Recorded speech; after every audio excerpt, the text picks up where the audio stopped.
ကျောင်းတက်နေတဲ့ကလေးတိုင်းကအခြေခံပါပြီးတော့သေချာတစ်နှစ်တစ်တန်းအောင်သွားဖို့ကမိဘတွေရဲ့ဒါအားလုံးရဲ့မျှော်လင့်ချက်တစ်ခုဖြစ်တယ်ပေါ့နော်ဒါပေမဲ့ကလေးတိုင်းကအခြေခံမပါဘူးသူ့အနေနဲ့သူစာတွေကို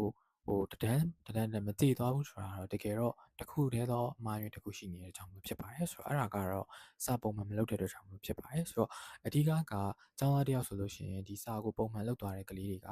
အေးစစ်စစ်နဲ့စာတွေကိုအခြေခံရှိပြီးတော့မှတစ်နှစ်တစ်တန်းအောင်သွားဖို့ကလွယ်ပါတယ်ဆိုတော့အဓိကနေတိုင်းစာပြန်လုပ်ဖို့အတွက်ကကိုယ်တိုင်အသိစိတ်ရှိနေတဲ့ကလေးဆိုရင်တော့အဆင်ပြေတယ်။သို့မဟုတ်လည်းမိဘကိုယ်တိုင်ကနေ train ပေးပြီးတော့မှတေချာလိုက်လုပ်ပေးနေတဲ့ကလေးတွေဆိုလို့ရှိရင်လည်းအဆင်ပြေနိုင်တယ်။နောက်ဆုံးဘလို့မှလိုက်ပြီးတော့အဆင်မပြေတော့ဘူးဆိုလို့ရှိရင်တော့ရွေးချယ်လို့ရမယ်တစ်ခုတည်းသောနည်းလမ်းကတော့ guide ဆရာဆရာမတွေခေါ်ပြီးတော့မှကိုယ့်ရဲ့ကလေးနဲ့တူတူလုပ်ခြင်းဖြစ်ပါတယ်။ဆိုတော့အဓိက guide ဆရာဆရာမတွေရဲ့အဓိကအခန်းကဏ္ဍသည်ဒီကလေးကိုတစ်နေ့စာတစ်နေ့ပေါ့နော်။တစ်ပတ်စာတစ်ပတ်ကိုပြတ်သွားပြီးတော့မှတေချာအခြေခံပိုင်းနဲ့စာတွေကိုကျင့်ကြံအောင်လုပ်သွားပေးဖို့အတွက်ကိုကူညီပေးနိုင်မှာဖြစ်ပါတယ်။ဆိုတော့ဒီလိုမျိုး guide တွေကိုခေါ်ချင်တယ်ဆိုလို့ရှိရင်လည်း The Guide မြန်မာမှာအဆင်သင့်ရှိနေပါတယ်။လာရောက်မေးမြန်းစုံစမ်းဆက်သွယ်လို့ရပါတယ်။